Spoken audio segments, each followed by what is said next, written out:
Meu pai me olhou na frente de todo mundo e disse que eu era um nada. Não foi metáfora, não foi exagero. Foi exatamente isso. Você é um nada, Camila. Ele falou alto. A mesa inteira ouviu. Minha mãe fingiu que não ouviu. Meu irmão deu risada. Minha cunhada abaixou a cabeça. E eu fiquei ali, com o garfo na mão, sentindo o rosto esquentar, o estômago virar, a garganta fechar. Eu tinha 31 anos, não era criança. Mas ali, naquela mesa, naquele domingo de merda, eu me sentia pequena de novo, invisível de novo, descartável de novo. E a pior parte? Eu não consegui responder. Travei, congelei. Fiquei ali que nem idiota, olhando pro prato, sentindo a vergonha subir pelo pescoço, queimar as orelhas, apertar o peito. Eu queria sumir. Queria que o chão se abrisse. Queria acordar e descobrir que aquilo era pesadelo. Mas não era. Era real, era minha vida, era minha família. Se isso já te pegou no peito, comenta de onde você está assistindo, porque eu preciso saber que não sou só eu que passou por isso. Aquele jantar era para ser especial. Era aniversário do meu irmão, o Rodrigo, 35 anos. Minha mãe fez aquela comida toda, arroz, feijão, farofa, carne assada, salada, sabe como é? Tudo caprichado, tudo bonito. A mesa posta, toalha nova, taças de vidro. Ela sempre fazia questão. Sempre quis que as coisas parecessem perfeitas, mesmo quando não eram. E nunca eram. Eu cheguei cedo, ajudei a arrumar, cortei tomate, lavei alface, coloquei guardanapo dobrado em cada lugar, fiz tudo o que minha mãe pediu, como sempre. Porque era assim que funcionava. Eu era a que ajudava, a que fazia, a que estava sempre disponível. Rodrigo não. Rodrigo era o filho homem, o preferido, o que podia chegar na hora, sentar, ser servido. Eu nem ligava mais. Ou melhor, eu tentava não ligar, mas doía, sempre doeu. Só que eu engolia e fingia que estava tudo bem, que era normal, que família era assim mesmo. Meu pai chegou de mau humor, dava para ver de longe. Ele tinha aquela cara, aquela expressão fechada, a boca apertada, o jeito duro de andar. Ele cumprimentou todo mundo com um aceno de cabeça. Sentou na cabeceira, pegou o celular e ficou lá, rolando a tela, ignorando tudo. Minha mãe tentou puxar assunto, perguntou do trabalho. Ele resmungou alguma coisa. Ela insistiu. Ele bufou. E pronto. Silêncio. Aquele silêncio pesado que eu conhecia desde criança. O tipo de silêncio que avisa, cuidado, ele tá irritado, não provoca, não fala demais, fica quieta. E era isso que eu sempre fazia. Ficava quieta. Pequenininha. Tentando não incomodar, tentando não existir demais, porque existir demais na frente do meu pai sempre foi perigoso, sempre foi arriscado, sempre foi motivo para ele explodir. Rodrigo chegou para Jéssica, a namorada. Eles entraram rindo, fazendo barulho, cheios de energia. Meu pai levantou, abriu um sorriso, abraçou o filho. Parabéns, meu filho, 35. Tá ficando velho, hein? Rodrigo riu. Imagina, pai, tu é novo ainda. Meu pai deu tapinha nas costas dele. Cumprimentou a Jéssica, puxou cadeira para ela, perguntou se ela queria beber alguma coisa. E eu ali, do outro lado da mesa, invisível, como sempre. Ninguém me cumprimentou daquele jeito. Ninguém nunca me cumprimentou daquele jeito. E eu já sabia, já esperava. Mas mesmo assim, doía. Doía todo santo dia. Doía desde que eu me entendia por gente. Desde que eu percebi que naquela família eu era a sobra, a que não importava, a que ninguém escolheria se tivesse opção. A gente sentou. Minha mãe começou a servir. Passou as travessas. Todo mundo se serviu. Começaram a comer. Meu pai comentou que a carne estava boa. Minha mãe sorriu, agradeceu. Rodrigo contou uma história do trabalho. Jéssica riu. Meu pai deu risada também. Aquele clima falso de família feliz. Eu comia em silêncio. Ninguém me perguntou nada. Ninguém me incluiu. Eu era tipo o móvel da sala. Tava ali, mas ninguém prestava atenção. E tudo bem, eu já estava acostumada. Ou, pelo menos, eu achava que estava. Porque a verdade é que você nunca se acostuma. Você só aprende a fingir melhor, aprende a engolir melhor, aprende a desligar um pedaço de você para não sentir a dor o tempo todo. Aí meu pai resolveu perguntar. E você, Camila, ainda naquele emprego de merda? Eu engoli seco, olhei para ele. Não é de merda, pai. Eu trabalho numa ONG. A gente ajuda crianças carentes. A gente dá aula de reforço, distribui material escolar, faz oficinas. Ele me cortou. ONG não paga conta, ONG não dá futuro. Você tem 31 anos, devia estar pensando em coisa séria, devia estar num emprego de verdade, ganhando dinheiro de verdade, construindo algo de verdade. Senti o sangue subir, mas respirei, tentei manter a calma. Eu gosto do que eu faço, pai. Eu ajudo pessoas, faço diferença na vida de crianças que não têm nada. Isso é sério pra mim. Ele deu aquela risada seca. Aquela risada que sempre vinha antes de algo cruel. Diferença? Que diferença? Você ganha quanto? 2.000? 3.000? Você não tem carro, mora de aluguel num apartamento minúsculo, não tem nada guardado, não tem futuro, não tem nada. Você é um nada, Camila. Pronto, caiu a bomba. A mesa inteira congelou. Minha mãe parou com o garfo no ar. Rodrigo olhou pro prato, mas eu vi o canto da boca dele subir. Ele estava achando engraçado. Jéssica ficou sem reação, olhos arregalados, sem saber para onde olhar. E eu senti o mundo desabar. Senti a humilhação entrar pelos poros. Senti a raiva, a vergonha, a dor, tudo junto, tudo de uma vez. Minha mão tremeu, o garfo quase caiu. Meu olho ardeu, mas eu não chorei. Não ia dar esse gosto para ele, não ia mostrar fraqueza, não ia confirmar o que ele pensava de mim. Então eu só fiquei ali, parada, muda, quebrando por dentro. Palavra, como se fosse facada. Você é um nada. Você é um nada. Você é um nada. Minha mãe tentou amenizar. Ah, querido, não fala assim. A Camila tá bem. Ela gosta do que faz. Ela é feliz assim. Meu pai bufou. Gostar não enche barriga. Gostar não compra casa. Ela precisa acordar para a vida, parar de viver nessa fantasia de ajudar os outros e pensar em si mesma. Mas ela sempre foi assim. Sempre foi mole. Sempre foi fraca. Sempre foi a que não dava para nada. Rodrigo deu risada. Risada alta, como se aquilo fosse piada. Como se humilhar a própria irmã na frente de todo mundo fosse engraçado. E minha mãe? Minha mãe abaixou a cabeça. Não me defendeu, não falou nada, só ficou quieta, como sempre fez. Porque defender a filha significava contrariar o marido, e ela nunca teve coragem para isso, nunca teve coragem para nada. Eu não consegui ficar, não consegui continuar sentada naquela mesa, respirando aquele ar, ouvindo aquelas palavras, sentindo aqueles olhares. Eu me levantei, devagar. A cadeira rangeu no chão. Todo mundo parou de comer, todo mundo olhou. Mas ninguém falou nada, ninguém perguntou se eu estava bem, ninguém tentou me segurar. Eu peguei minha bolsa, pendurei o ombro e andei até a porta. Cada passo pesado, cada passo doendo. Abri a porta, saí, fechei atrás de mim. E ninguém veio atrás, ninguém ligou, ninguém mandou mensagem. E eu entrei no carro, segurei o volante com as 2 mãos e chorei. Chorei tudo que eu estava segurando. Chorei anos de humilhação. Chorei anos de ser invisível. Chorei anos de tentar ser boa o suficiente e nunca consegui. Porque para eles, eu nunca era. Eu sempre era pouco, sempre era errado, sempre era nada. Dirigi até em casa no automático. Não lembro do caminho, não lembro de semáforo, não lembro de rua. Só lembro de chegar, estacionar torto, subir as escadas tropeçando, trancar a porta, tirar o sapato e desabar no chão da sala.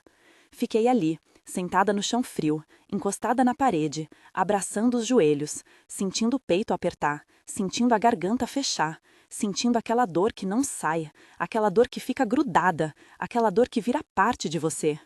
Peguei o celular, pensei em mandar mensagem pro Rodrigo, pensei em mandar mensagem para minha mãe, mas não mandei, porque eu sabia que eles não iam entender, sabia que iam dizer que eu estava exagerando, que era só jeito do meu pai, que ele não quis magoar, que eu era sensível demais, que eu precisava engrossar a pele, as mesmas desculpas de sempre, as mesmas mentiras de sempre, as mesmas facadas de sempre. Fiquei olhando pro celular, rolando a tela, vendo foto de gente feliz, gente com família, gente sorrindo, gente que parecia ter tudo certo. E eu ali, sozinha, quebrada, sentindo que eu não servia pra nada mesmo, que meu pai estava certo, que eu era um fracasso, que eu nunca ia ser nada. E foi aí que a notificação chegou. 23h41. Uma mensagem. De um número desconhecido. Hesitei. Pensei em ignorar. Pensei que era spam. Pensei que era golpe. Mas alguma coisa me fez abrir. E o que eu li mudou tudo. Camila, aqui é o Dr. Henrique Almeida, advogado da sua avó, Dona Lourdes.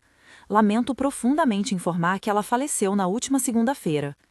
Ela deixou instruções muito específicas para que eu entrasse em contato com você imediatamente após o sepultamento. Há questões extremamente importantes sobre o testamento que precisam ser tratadas com urgência máxima. Por favor, me ligue assim que possível. Não importa a hora, é urgente. Meu coração parou. Li de novo, e de novo, e de novo. Minha avó, Dona Lourdes, ela tinha morrido. Segunda-feira. Hoje era domingo. Fazia quase uma semana. E ninguém me avisou, ninguém me ligou, ninguém me mandou mensagem, ninguém me chamou para o velório, ninguém me chamou para o enterro. Eu fiquei sabendo por um advogado, uma semana depois, por mensagem, às 23h41 da noite. Senti um vazio enorme, um buraco no peito que parecia sugar tudo, porque eu amava minha avó. Ela era a única pessoa naquela família que me via, que me ouvia, que me tratava como gente, que me abraçava de verdade, que perguntava como eu estava de verdade, que ligava só para saber de mim, que me fazia sentir que eu importava. E ela tinha ido embora, e eu não pude me despedir. Não pude segurar a mão dela, não pude dizer que eu amava ela, não pude dizer obrigada por tudo, não pude dizer nada. Liguei para o número, minha mão tremendo, meu coração batendo descompassado. Ele atendeu no segundo toque. Alô? A voz era firme, profissional. Doutor Henrique, aqui é a Camila. Camila, obrigado por retornar tão rápido. Sinto muitíssimo pela sua perda. Sua avó era uma mulher extraordinária, uma das pessoas mais íntegras que já conheci. Eu segurei as lágrimas. Obrigada. Eu nem sabia que ela tinha falecido. Ninguém me avisou. Ninguém da minha família me disse nada. Ele ficou em silêncio por um segundo. Um silêncio pesado.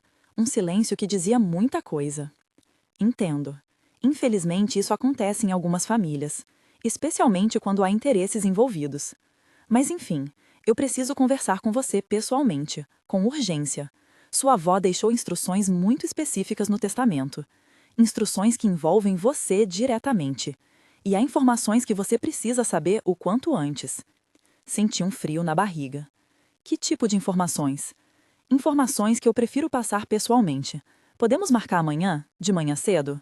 Sim, sim, claro. Que horas? 8 da manhã no meu escritório. Eu mando o endereço agora. Está bem, obrigada. Até amanhã, Camila. E mais uma vez, meus sentimentos. Desliguei e fiquei ali, parada, processando. Minha avó tinha morrido e ninguém me contou.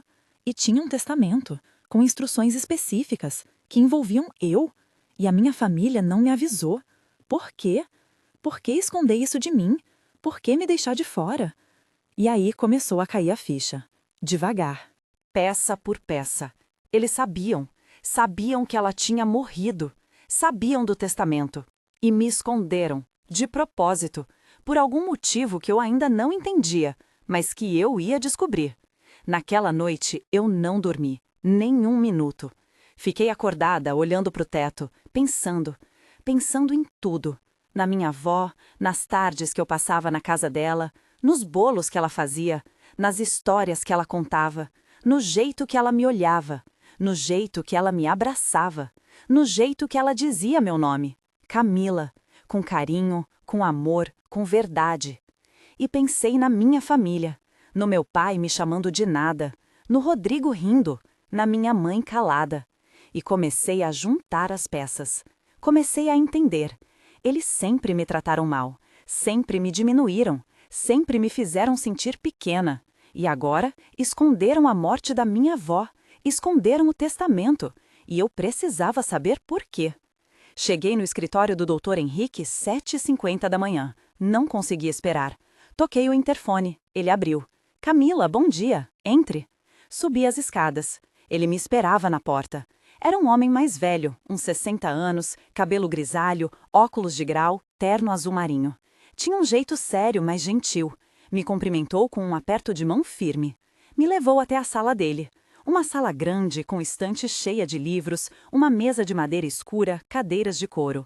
Cheiro de papel velho e café. Ele ofereceu água, ofereceu café. Eu aceitei o café. Precisava de cafeína. Precisava de algo para segurar. Ele sentou do outro lado da mesa, abriu uma pasta grossa e começou a falar. Camila, sua avó, Dona Lourdes, era minha cliente há mais de 20 anos. Eu cuidei de todos os assuntos jurídicos dela: testamento, procurações, contratos, tudo. E posso te dizer com toda certeza que ela era uma mulher extremamente lúcida, extremamente cuidadosa e extremamente justa. Ela fez o testamento atual há 3 anos e revisou ele pela última vez há 8 meses, pouco antes de ficar doente. Ela sabia exatamente o que estava fazendo e deixou tudo muito, muito claro. Ele pausou, me olhou nos olhos. Sua avó deixou todos os bens dela para você. Tudo. A casa onde ela morava, que está avaliada em aproximadamente R$ 900 mil. As economias dela, que somam R$ 280 mil. Os investimentos, que somam mais 420 mil. E ainda uma quantia em dinheiro vivo que ela guardava, no valor de 50 mil. No total, Camila, você está recebendo aproximadamente R$ 1.650.000 em bens e valores. Senti as pernas bambas, senti o chão sumir. 1.650.000. Eu repeti o número na cabeça, tentei processar, tentei entender. Minha avó era rica, muito rica. E eu não sabia. Ninguém nunca falou, ninguém nunca comentou. Ou melhor, alguém sabia. Minha família sabia. E escondeu de mim, provavelmente. Porque se eles soubessem que ela tinha tanto, teriam sugado ela, teriam usado ela, teriam transformado ela em banco, como faziam comigo. E tem mais, ele continuou. Sua avó deixou uma carta que ela escreveu de próprio punho. Ela pediu que eu guardasse, que eu entregasse pessoalmente. Ela disse que era importante, que você precisava ler. Aqui está. Ele me entregou um envelope amarelado, grosso, com meu nome escrito à mão. A letra da minha avó, trêmula, mas firme, cheia de personalidade, cheia dela. Eu peguei com cuidado, como se fosse algo sagrado, como se fosse a última coisa que restava dela. Você quer um tempo sozinha para ler? Ele perguntou. Eu balancei a cabeça. Não, eu quero ler agora, na sua frente, porque eu acho que vou precisar de alguém aqui. Ele assentiu, e eu abri o envelope. Dentro tinha 3 folhas, escritas dos 2 lados, a letra trêmula, mas legível.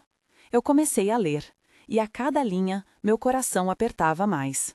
Minha querida, amada, preciosa Camila, se você está lendo isso, é porque eu já parti, e espero do fundo do meu coração que você não fique triste demais. Eu vivi uma vida longa, eu vivi uma vida boa, eu vi coisas lindas, eu amei pessoas maravilhosas, e eu fiz o que precisava fazer, antes de ir. Mas a coisa mais importante que eu fiz foi isso aqui, esse testamento, essa carta, porque eu precisava te dizer algumas coisas, coisas que eu nunca tive coragem de dizer em vida, porque eu tinha medo, medo de te machucar, medo de causar uma ruptura na família, medo de te colocar em risco. Mas agora eu já não estou mais aqui, e você precisa saber a verdade. Eu parei, respirei fundo e continuei. Eu sei que sua família te trata mal, Camila. Eu sempre soube. Eu vi, eu ouvi, eu senti, e eu sofri por você. Cada vez que seu pai te diminuía, cada vez que seu irmão te ignorava, cada vez que sua mãe ficava calada, eu sentia uma dor no peito. Porque você não merece isso. Você nunca mereceu. Você é a pessoa mais bondosa, mais generosa, mais pura que eu já conheci. Você é luz, Camila. Você sempre foi luz.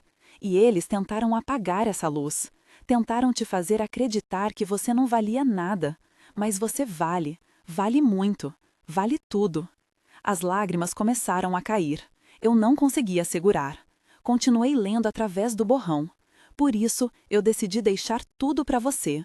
Tudo mesmo. Cada centavo, cada bem, cada valor. Porque você merece. Porque você sempre mereceu. E porque eu quero que você viva. Viva de verdade. Não por eles, não para eles. Para você. Eu quero que você compre a casa que sempre quis, que viaje para os lugares que sempre sonhou, que estude o que quiser, que faça o que te faz feliz, sem medo, sem culpa, sem dever nada para ninguém. E principalmente, Camila, eu quero que você nunca mais deixe alguém te fazer sentir pequena. Por quê? Você não é pequena. Você é gigante, você é imensa, você é infinita. Eu parei, limpei as lágrimas, respirei e li a última parte. Eu sei que sua família vai tentar contestar o testamento. Eu sei que eles vão dizer que você me manipulou, que você me enganou, que eu não estava em perfeito juízo. Mas Dr. Henrique tem todos os documentos, todos os laudos, todas as provas. Eu fiz questão, porque eu sabia que eles fariam isso. Eu conhecia meu filho, eu conhecia meu neto, eu conhecia minha nora, e eu sabia que eles não aceitariam. Mas não importa, porque a verdade está registrada, a verdade está documentada, e a verdade é essa. Eu escolhi você, porque você foi a única que me escolheu também. Você foi a única que vinha me ver sem interesse, sem querer nada, só porque gostava de mim, só porque me amava. E eu te amo também, minha netinha, te amo mais do que qualquer coisa nesse mundo. E onde quer que eu esteja agora, eu vou estar te protegendo, te guardando, te benzendo, porque você é minha e eu sou sua, para sempre. Com todo o meu amor, sua vovó Lourdes. Eu desabei, chorei ali, na frente do Dr. Henrique, sem vergonha, sem segurar, sem tentar parecer forte. Chorei de dor, chorei de alívio, chorei de gratidão, chorei de raiva, chorei de tudo. Minha avó me viu. Ela sempre me viu. Ela sabia. Sabia de tudo. E ela me protegeu. Até depois de morta, ela estava me protegendo, me dando não só dinheiro, mas validação, mais amor, mais prova de que eu não era louca, de que eu não era sensível demais, de que eu não era o problema, de que o problema sempre foram eles. Dr. Henrique me deu um tempo. Pegou uma caixa de lenço, colocou na minha frente, esperou. Quando eu consegui respirar de novo, ele falou: "Sua avó era uma mulher sábia, Camila, e ela estava certa sobre tudo, inclusive sobre a reação da família. Porque na semana passada, 2 dias após o falecimento, seu pai e seu irmão vieram aqui. Exigiram saber sobre o testamento. Eu disse que não podia revelar antes de te localizar. Eles insistiram, ameaçaram processar. Seu pai disse que ia provar que você manipulou uma velha senil. Mas eu mostrei os laudos médicos, mostrei que Dona Lourdes estava em perfeito juízo. Mostrei as filmagens das assinaturas do testamento, onde ela declara, de próprio punho e voz, que está fazendo aquilo de livre e espontânea vontade. E eles saíram daqui furiosos, porque sabiam que não tinham como contestar. Então era isso. Eles sabiam que minha avó tinha deixado tudo para mim. E por isso me afastaram. Por isso não me avisaram da morte. Por isso me esconderam do velório. Porque se eu não soubesse, se eu não aparecesse, talvez conseguissem um jeito, algum jeito, qualquer jeito, de ficar com o que era meu, de me roubar, de novo, como sempre faziam. Sempre me roubaram atenção. Sempre me roubaram reconhecimento. Sempre me roubaram amor. E agora tentaram me roubar a herança. Tentaram me roubar a última coisa que minha avó podia me dar. "O que eu preciso fazer agora?" perguntei, a voz ainda trêmula. Dr. Henrique abriu a pasta. "Você precisa assinar alguns documentos, dar entrada no inventário, fazer transferência dos bens. É um processo burocrático, mas simples. Vai levar uns 60 a 90 dias. Mas no final, tudo vai estar no seu nome. A casa, o dinheiro, os investimentos, tudo. E enquanto isso, você já pode morar na casa se quiser. Ela está vazia. Dona Lourdes deixou a chave comigo, para te entregar." Ele abriu a gaveta, pegou um molho de chaves, colocou na minha mão. "É sua, Camila. Tudo é seu." Saí do escritório do Dr. Henrique com a sensação de estar flutuando e afundando ao mesmo tempo. Flutuando porque eu tinha acabado de receber mais de 1,5 milhão. Afundando porque minha avó tinha morrido e eu não pude me despedir. Entrei no carro, coloquei o endereço da casa dela no GPS e fui. Precisava ver, precisava sentir, precisava estar lá. Cheguei em 20 minutos. A casa era grande, bonita, um sobrado antigo, bem cuidado, com jardim na frente, portão de ferro, pintura impecável. Abri o portão com a chave. Andei pelo jardim. As flores ainda estavam vivas. Alguém tinha regado, provavelmente o caseiro que minha avó pagava. Abri a porta da frente e entrei. O cheiro dela ainda estava lá. Aquele cheiro de lavanda, de bolo, de casa de vó. Andei pela sala, pelos móveis antigos, pelas fotos na parede. Tinha foto minha, várias, de quando eu era criança, de quando eu era adolescente, de quando eu me formei. Minha avó guardou tudo, valorizou tudo, porque ela me amava, de verdade. Sentei no sofá onde a gente sempre sentava, onde ela me contava histórias, onde ela me ensinava a fazer crochê, onde ela me ouvia falar dos meus problemas. E chorei de novo. Chorei porque ela não estava mais lá, porque eu nunca mais ia ouvir a voz dela, nunca mais ia sentir o abraço dela, nunca mais ia comer o bolo dela. E chorei porque ela tinha me dado tudo, tinha me dado a chance de recomeçar, de viver, de ser livre. E eu ia honrar isso, ia honrar ela, ia viver do jeito que ela queria que eu vivesse. Com amor, com verdade, com generosidade. Quando escureceu, eu voltei para o meu apartamento. Precisava pegar algumas coisas, organizar a cabeça, planejar os próximos passos. E foi aí que meu celular tocou. Era minha mãe. Não ia atender, mas atendi. Porque eu queria ouvir, queria saber o que ela ia dizer. Oi, mãe. Silêncio do outro lado. Depois, a voz dela, chorosa, trêmula, falsa. Camila, a gente precisa conversar. Sobre o quê? Sobre a herança da sua avó. Ah, então era isso. Não era para perguntar como eu estava. Não era para pedir desculpas por não ter me avisado da morte. Não era para se desculpar pela humilhação no jantar. Era sobre dinheiro. Sempre era sobre dinheiro. Sempre era sobre interesse. O que tem a herança? Perguntei, a voz fria. A gente soube que ela deixou tudo para você. E, bem, isso não é justo, Camila. Seu pai e eu cuidamos dela. Seu irmão também. A gente visitava, a gente ajudava. Você mal ia lá. Eu ri. Ri alto. Ri de nervoso. Ri de absurdo. Ri de raiva. Você tá brincando, né, Quen? Eu visitava vovô toda semana. Toda semana. Eu passava as tardes lá. Eu levava almoço. Eu fazia companhia. Eu ouvia ela. Vocês não iam nunca.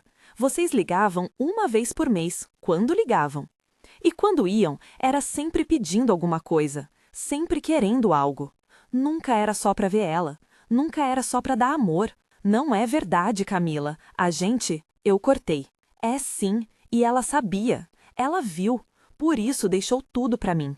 E tem mais. Vocês sabiam que ela tinha morrido, sabiam, e não me avisaram. Não me chamaram pro velório, não me chamaram pro enterro. Vocês me esconderam da própria morte da minha avó. Então não venha agora falar de justiça, não venha falar de cuidado, porque vocês não cuidaram, vocês só queriam o dinheiro, e não vão ter. Silêncio do outro lado. Depois, aquele choro falso que ela sempre fazia quando queria algo, quando estava perdendo, quando precisava de pena. Camila, por favor, a gente tá passando dificuldade. Seu pai perdeu o emprego. A gente tem contas. A gente precisa de ajuda.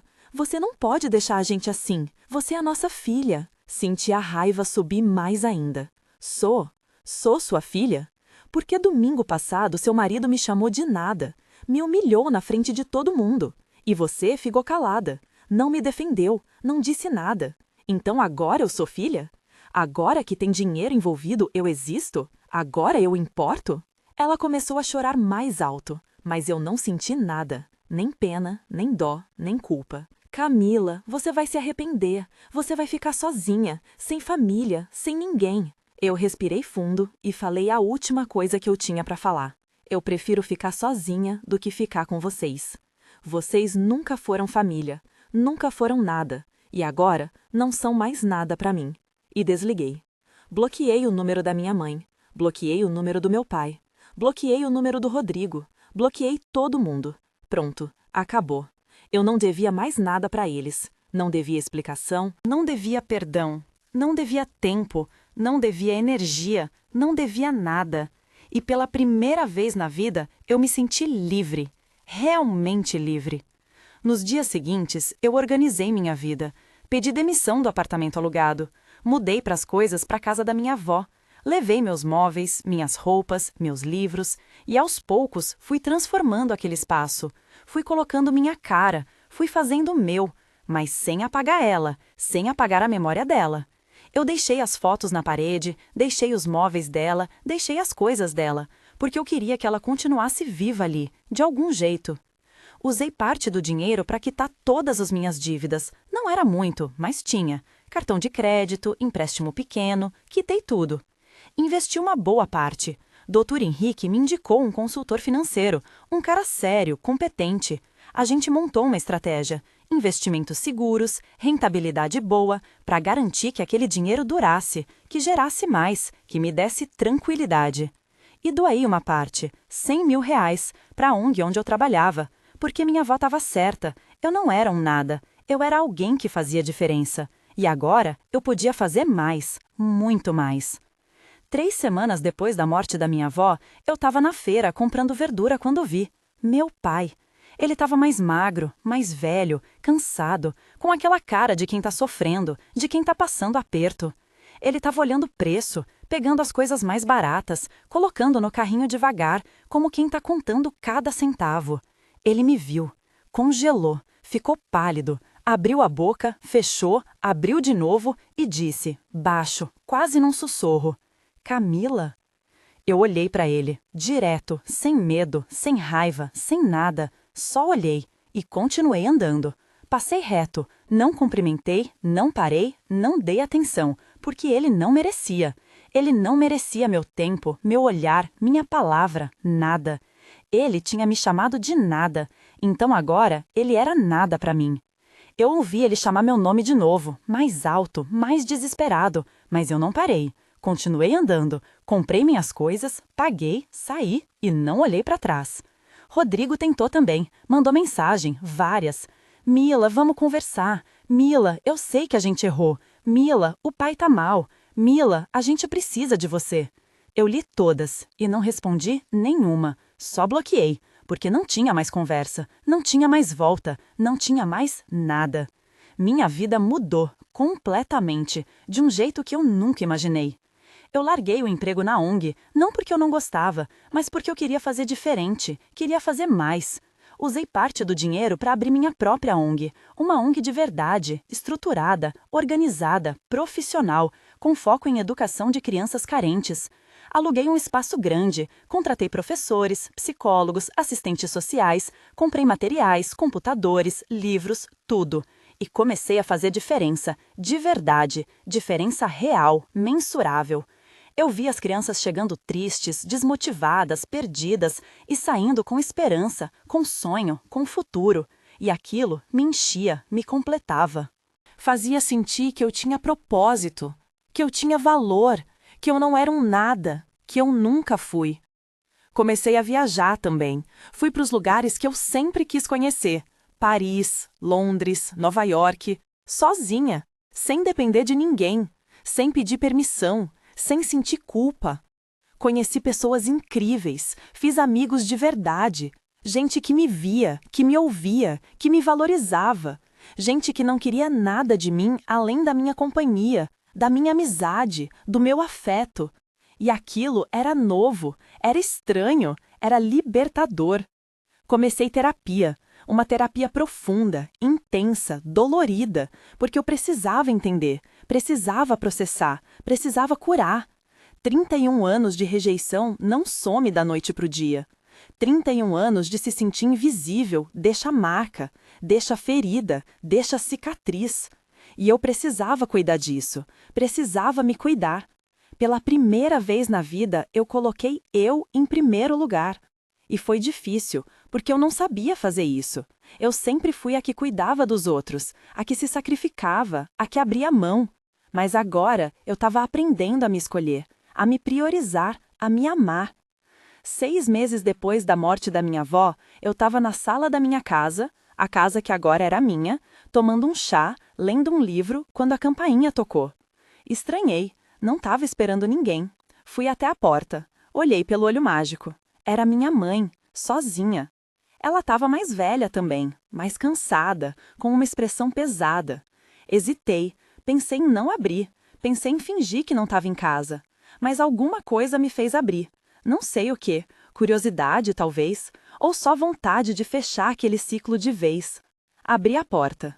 Não disse nada, só olhei. Ela olhou para mim, para os meus olhos, e começou a chorar. um choro diferente, um choro verdadeiro, um choro de dor, de arrependimento, de perda. Camila, eu preciso falar com você. Eu não respondi, só esperei. Ela respirou fundo, limpou as lágrimas e disse: Eu errei muito, com você, a vida toda. Eu deixei seu pai te maltratar, eu deixei seu irmão te humilhar. Eu nunca te defendi, nunca te protegi, nunca te dei o amor que você merecia. E eu sinto muito mesmo. Não tem desculpa, não tem justificativa. Eu fui uma mãe horrível. E eu sei que não dá para voltar atrás, sei que não dá para consertar, mas eu precisava dizer, precisava te pedir perdão, mesmo sabendo que eu não mereço. Eu ouvi tudo, em silêncio, sentindo cada palavra.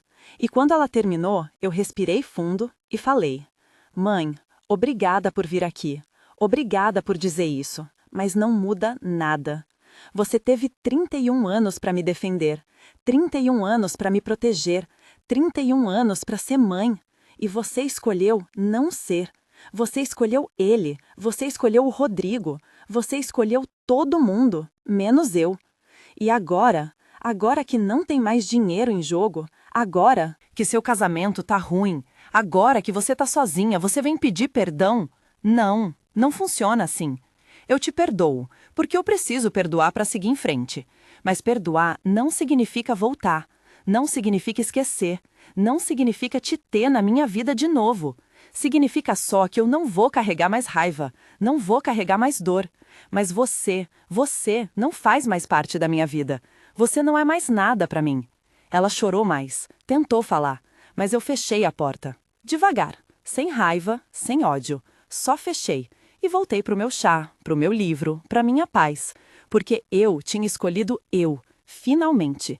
E nada, absolutamente nada, ia mudar isso. Hoje, quando olho para minha vida, eu vejo mudança, eu vejo transformação, eu vejo cura. Não foi rápido, não foi fácil, não foi sem dor, mas foi necessário. Minha avó me deu mais que dinheiro. Ela me deu liberdade, me deu prova, me deu amor, me deu a chance de recomeçar. Longe, livre, inteira. E eu peguei essa chance, agarrei com força e construí uma vida nova, uma vida minha, uma vida que eu escolhi, uma vida que eu mereço. Eu não sou um nada, nunca fui e nunca vou ser, porque alguém me viu, alguém me amou e alguém me escolheu. E aquela mensagem das 23h41, aquela mensagem que parecia uma tragédia, era na verdade um presente. Um presente embrulhado em dor, é verdade, mas um presente. Porque sem ela, eu nunca teria descoberto a verdade, nunca teria descoberto quem realmente me amava, nunca teria me libertado. E no final, foi isso que importou: a liberdade, a verdade, o amor verdadeiro. O que você faria no meu lugar?